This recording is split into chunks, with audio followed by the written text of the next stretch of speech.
के शो में निगरां हुकूमत दौरानिये में तौसी मुतवक्के।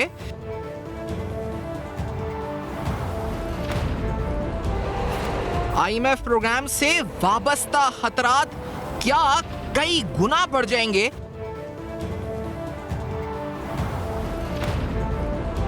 निगरां सेटअप, माशी बहाली, खुद मुख्तारी असल अहदाफ।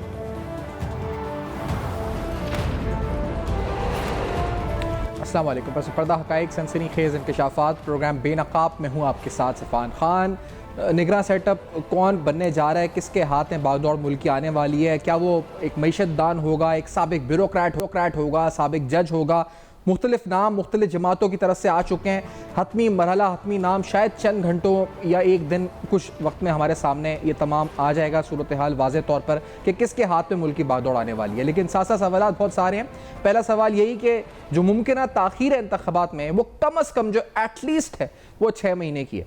ऐसी सूरत हाल में निगरां सेटअप, जो कि ऑलरेडी 2 हुकूमतें सूबाई हैं और नया वफाक में निगरां सेटअप आने के बाद ये कितने माह की हुकूमत होगी, और ख़ास तौर पे इस दौरान जो चैलेंजेस पाकिस्तान को दरपेश होंगे उनका सामना ये हुकूमत कैसे करेगी? क्या इसमें कोई आईनी कानूनी कदगनें होंगी? इलेक्शंस इनके बारे में कहा जा रहा है साल 2024 क्या उस वक्त भी मुमकिन होंगे या नहीं होंगे?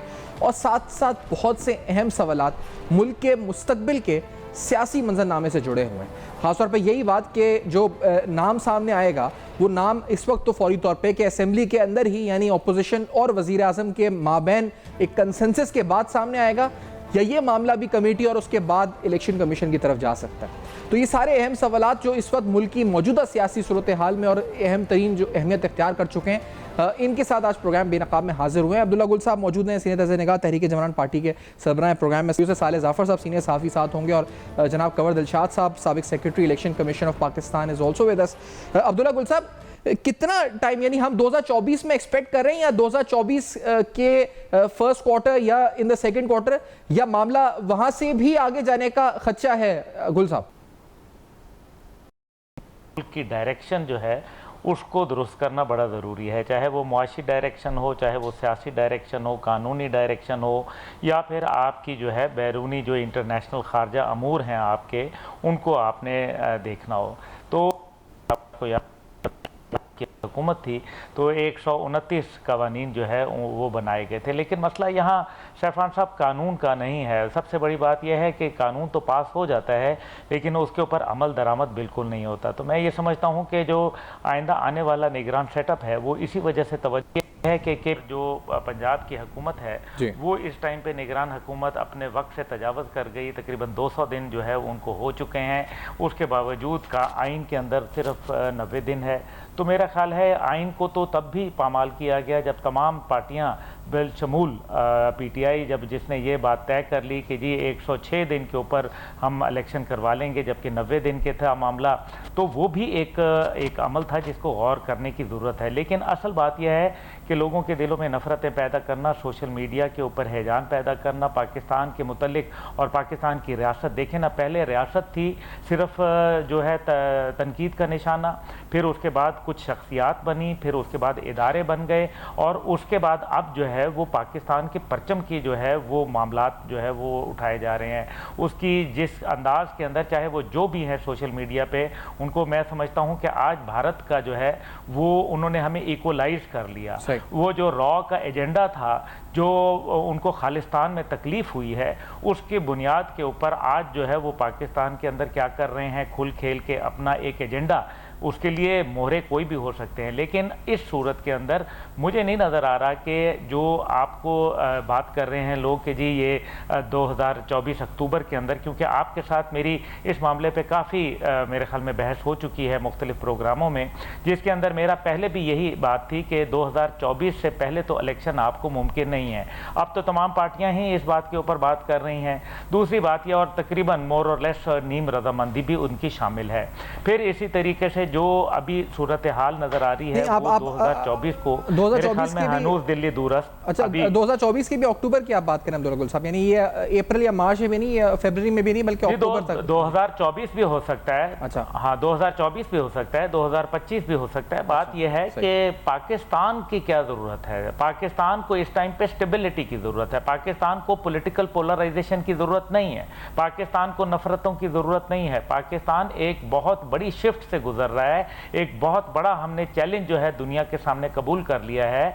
हम जो है अमेरिकी पॉलिसियों से बाहर निकल रहे हैं और हम जो है वो अपनी मशरकी पॉलिसियों की जानिब बढ़ रहे हैं। उसके लिए आपको दहशतगर्दी की जंग से भी वास्ता पड़ रहा है, आपको अंदरूनी जो खलफिशार है उसका भी सामना है, आपको बैरूनी जो मुआशी चैलेंजेस हैं उनसे भी दबाव बढ़ाया जा रहा है। लेकिन इस सारे में हम सिर्फ सुरखरू होंगे, इसके अलावा कोई और नई बात। मेरा ख्याल है पाकिस्तान की रियासत ने एक फैसला कर लिया है और वो फैसला बिल्कुल पाकिस्तान के हक में है। आइंदा आने वाले चंद आपको हफ्तों में इंशाअल्लाह ताला सूरत हाल वो नज़र आना शुरू हो जाएगी कि हमारी समत जो है वो बड़ी वाज़ेह हो जाएगी। और जब एक दफ़ा इंसान की डायरेक्शन जो है वो वाज़ेह हो जाए तो मेरे ख्याल में कौम को भी जो एक इज़्तराब है वो उसकी कैफियत कम हो जाएगी। इलेक्शन और नो इलेक्शन, देखें इस इलेक्शन में हमने माजी में इलेक्शन कराए हैं, हम आइंदा भी कराएंगे, लेकिन इस इलेक्शन से अच्छा अब्दुल्ला साहब, इलेक्शन से बात थोड़ा सा आगे, इलेक्शन से आगे थोड़ा, क्योंकि आपने ऐसा कहा कि 24 या 20 जो मुल्क की जरूरत होगी उस हिसाब से होगा।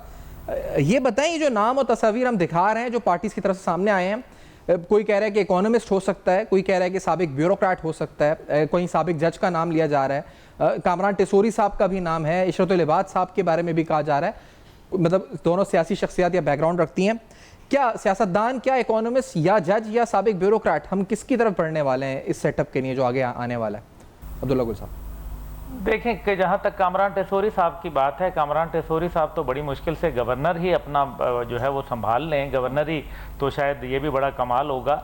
और जहाँ तक देखें IMF का मामला है और सारे मामलात जो हैं वो डील करने हैं। हम माजी के अंदर भी IMF के मुतअद्दद जो नुमाइंदे हैं उनको बतौर निगरान वज़ीर आज़म के तौर पर देख चुके हैं, और एक तो उसके अंदर बाकायदा फिर मुस्तकिल वज़ीर आज़म के ऊपर भी रहे, शौकत अजीज़ साहब, मोइन कुरैशी, इसी तरीके से जो हमने और दीगर लोगों को देखा।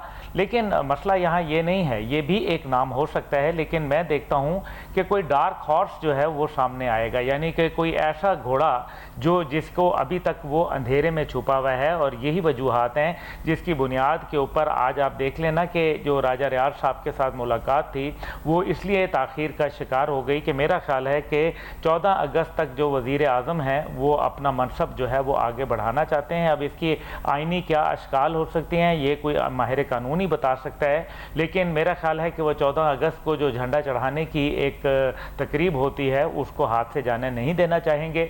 और शायद उसके हवाले से अब आप देख लें कि सदर मुमलिकत की भी जो मुद्दत मुलाजमत है उसके अंदर 5 साल के बाद बल्कि 5.5 साल तक लग रहा है कि वो कायम रहेंगे। इसी तरीके से असम्बलियों की मुद्दत, अगर ये मौजूदा असम्बली जो के टेकर आएगी अगर उसकी मुद्दत बढ़ती है तो फिर इसका मतलब है कि आपकी जो पंजाब और KP और दीगर जो असम्बलियाँ हैं उनकी भी मुद्दत जो है वो आइनी तौर पर तजावज़ कर जाएगी। तो आइन जो है वो मुझे साइड के ऊपर डामाडोल नज़र आ रहा है, और मैं नहीं समझ सकता कि इस टाइम पे जो आइन और पाकिस्तान में से हमें एक को सिलेक्ट करना है। और जाहिर है पाकिस्तान हमारा मुल्क है और आइन में क्योंकि अगर ये बिल्कुल दुरुस्त होता, इसके हरफ ब हरफ जो है वो सही होता तो इसमें कभी इतनी तरमीम ना होती।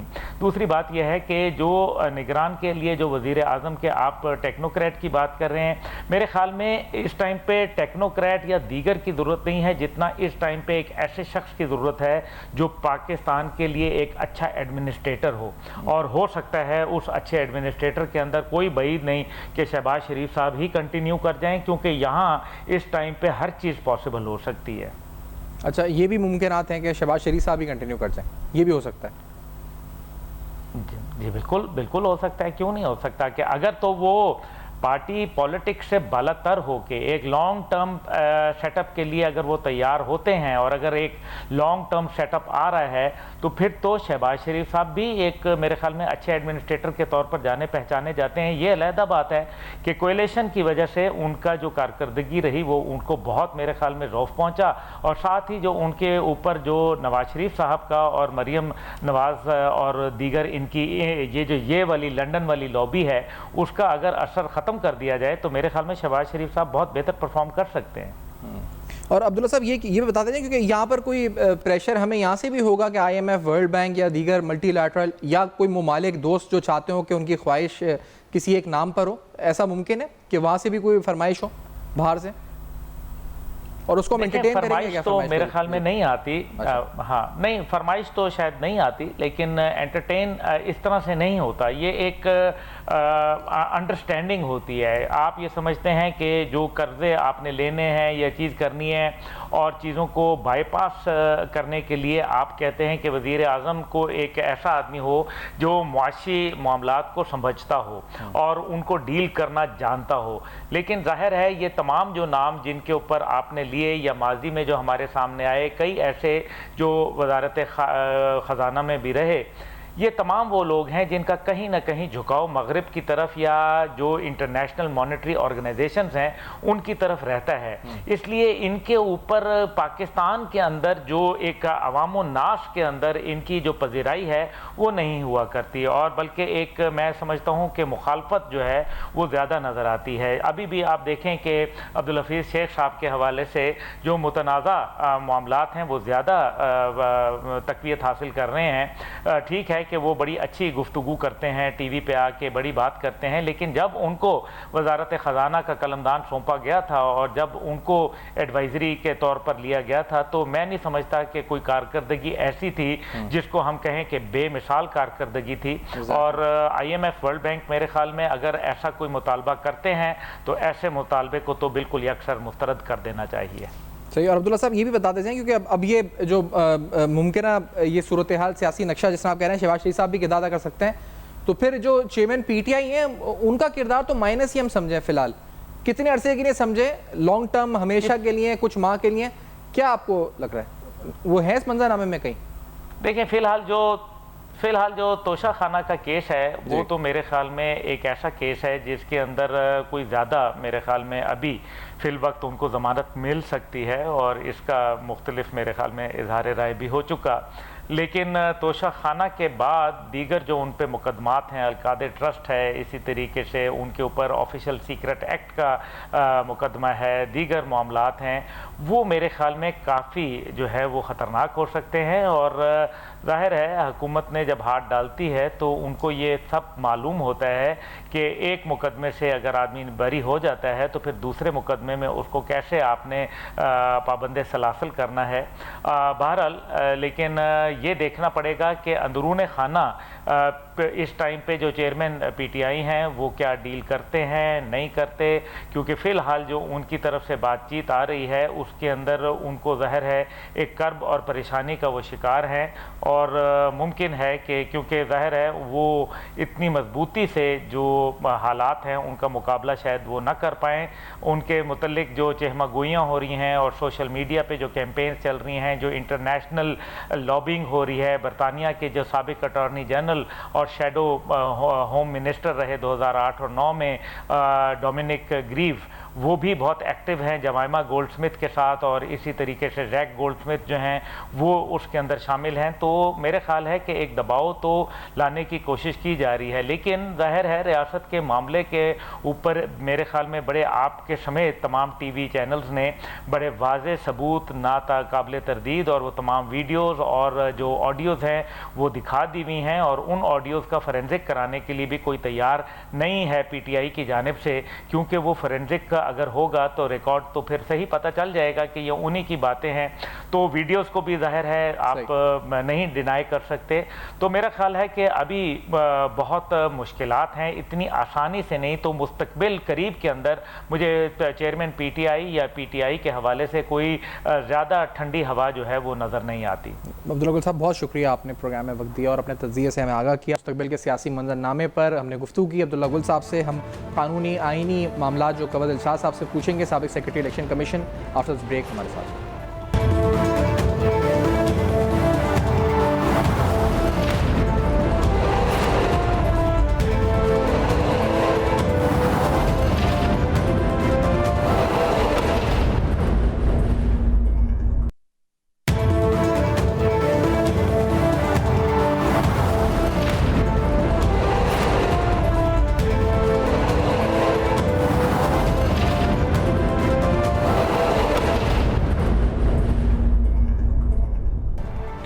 Welcome back. आप देख रहे हैं बेनकाब। बेनकाब में मुल्क की सियासी सूरत हाल, मुस्तकबिल का मंजरनामा, इलेक्शन कमीशन क्या फ़ैसला कर सकता है, इंतखाबात किस तारीख पर होंगे, इन सारे सवालात का अहम जवाब हासिल करते हैं। साबिक सेक्रेटरी इलेक्शन कमीशन कवद इल्शाद साहब प्रोग्राम में साथ मौजूद हैं। कवद इल्शाद साहब, ये जो चैमगोइयाँ हैं, एक तासुर है, एक खौफ है इंतखाबात की ताख़ीर होगी।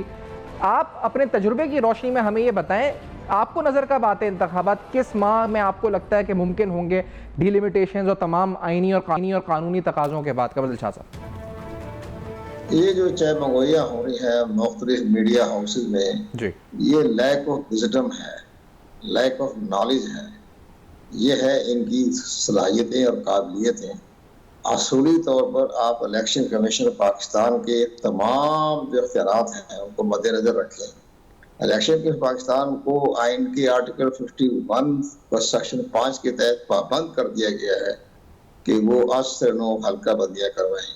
अगर ये गजट नोटिफिकेशन ना होता मुश्तरका फदात कौंसिल की सिफारिशात पर, तो फिर इलेक्शन कमीशन ने पुराने जो मरदमशुमारी 2017 में हुई थी उसकी बुनियाद पर जो 5 अगस्त 2022 को उन्होंने हल्का बंदियाँ पूरे पाकिस्तान में कर दी थी, नोटिफिकेशन भी कर दिया था, तो फिर उसकी बुनियाद पर इंतखाबात आपके 7 नवंबर बरोज आतवार के दिन इलेक्शन हो जाते हैं। लेकिन अब चूंकि अचानक 5 अगस्त की वो एकदम उन्होंने मुश्तरका फदात कौंसिल का इजलास तलब किया जी, और उसके बाद वहाँ फैसला हो गया कि गजट नोटिफिकेशन कर दिया जाए। तो जो गजट नोटिफिकेशन अभी होने वाला है 1-2 दिन में, लेकिन इसके बाद जो इलेक्शन बाउंड हो गया, उसमें लिखा हुआ है आर्टिकल में 51 सेक्शन 5 के तहत कि जब नोटिफिकेशन हो जाए तो आखिरी नोटिफिकेशन जो होता है मतलब शुमारी का, उसके मुताबिक तो इलेक्शन कमीशन को हल्का बंदियाँ करानी लाजमी है।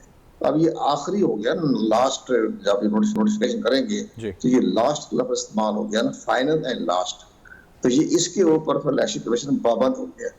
अब अगर ये ना होता तो हो जाता। अब इसमें 4 महीने तो जनाब मैं गुजारिश करूँ, आपका चैनल बहुत खूबसूरत तरीके से अपना वजहात करता है, तो मैं इसलिए मैं कह रहा हूँ कि ये 4 महीने तो इनका अपना एक इंतजामी अमूर का मामला है। 266 सीटें हैं नेशनल असम्बली की और 593 है सूबाई असम्बली की, तो पूरे पाकिस्तान की इन्होंने रीडिजाइन करना होगा, हल्का बंदियों को डिमार्केशन करनी होगी, रीडिमार्केशन। उसका अरसा इनका इंतजामी अमूर पर 4 महीने कहा इन्होंने, लेकिन इसके साथ साथ जब ये एतराज़ात तलब किया जाएगा उसके लिए कानून में लिखा हुआ है कि 1 महीना दिया जाएगा एतराज़ात दाखिल करने का, और 1 महीना इलेक्शन कमीशन को दिया गया है उन अपीलों पर फैसला करने का, डिस्पोज ऑफ करने का। ये 2 महीने ये हो गए, 6 माह तो ये हो गए जो एक इंतजामी मामलात हैं।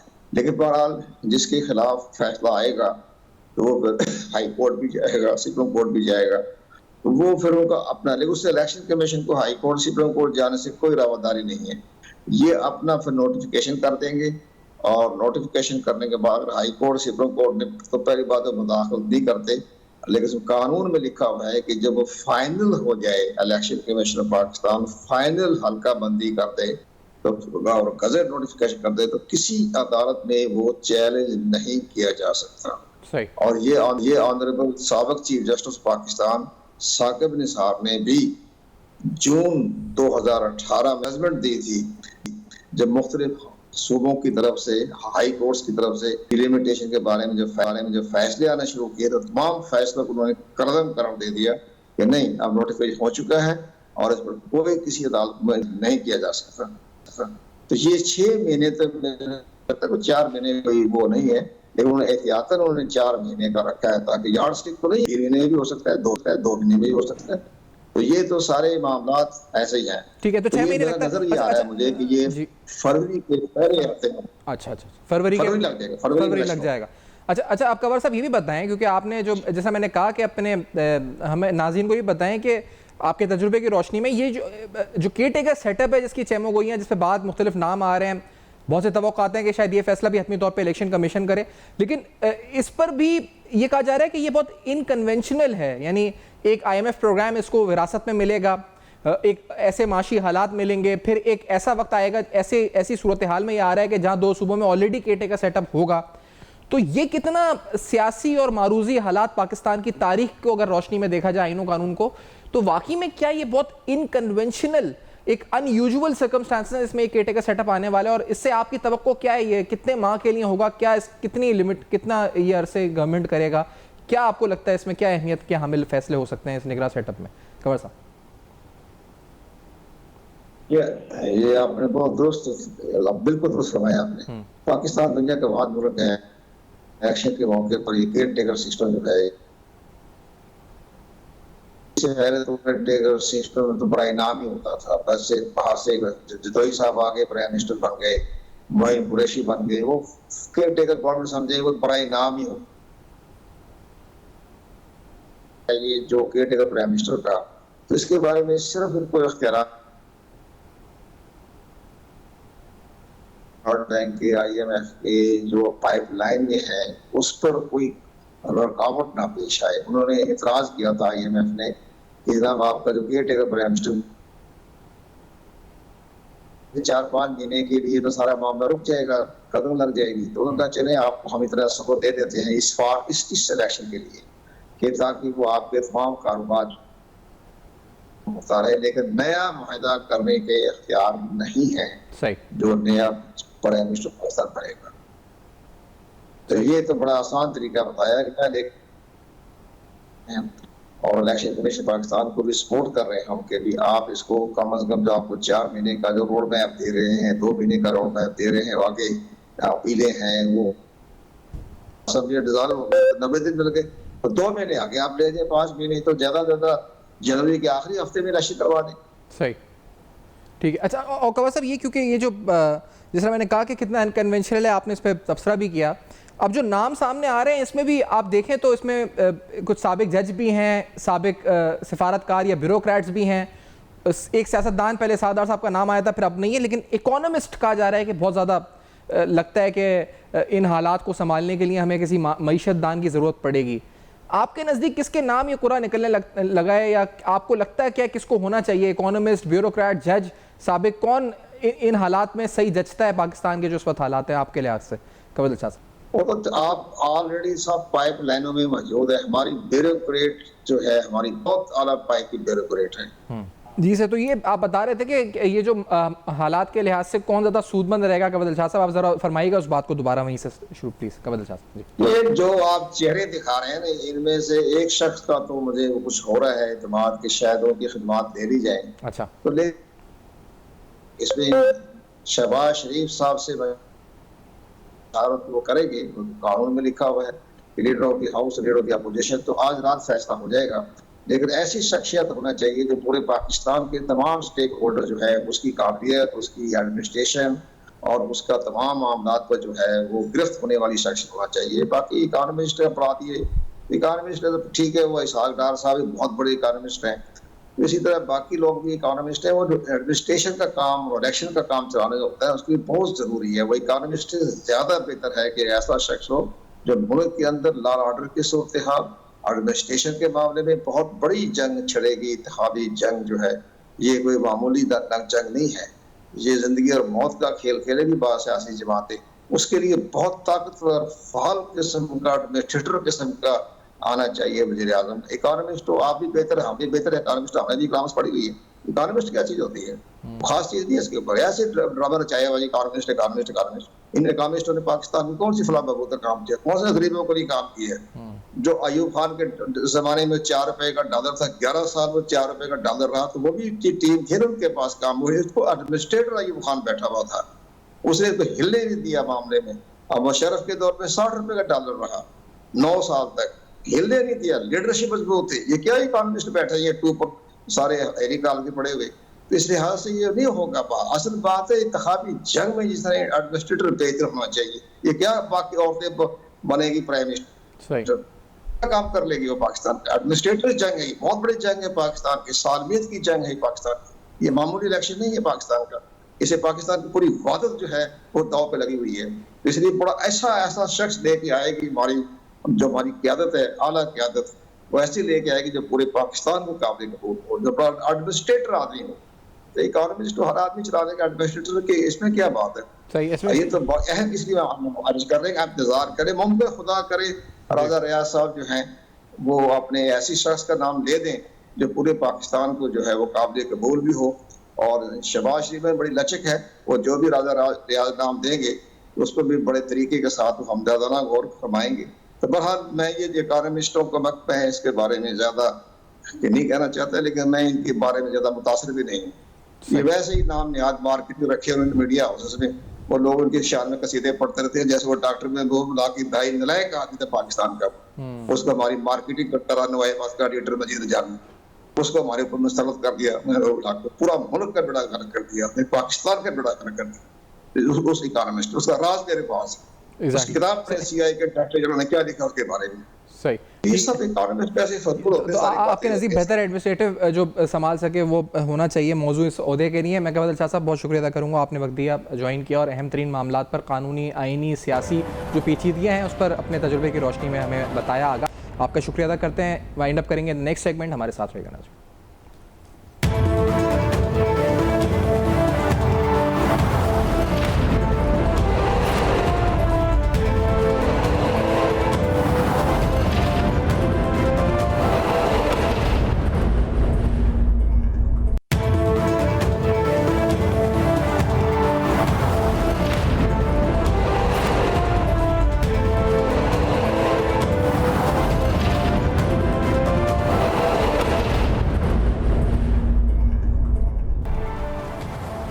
Welcome back.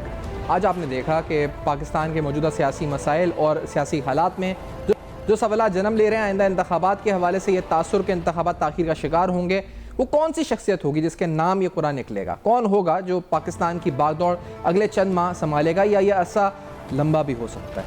ये सारे अहम सवालात कानूनी, आइनी और सियासी पस मंज़र में इनको आज इनका जवाब हासिल करने की कोशिश की है। फीडबैक ज़रूर दीजिएगा, अपना ख्याल रखिएगा, देखिए।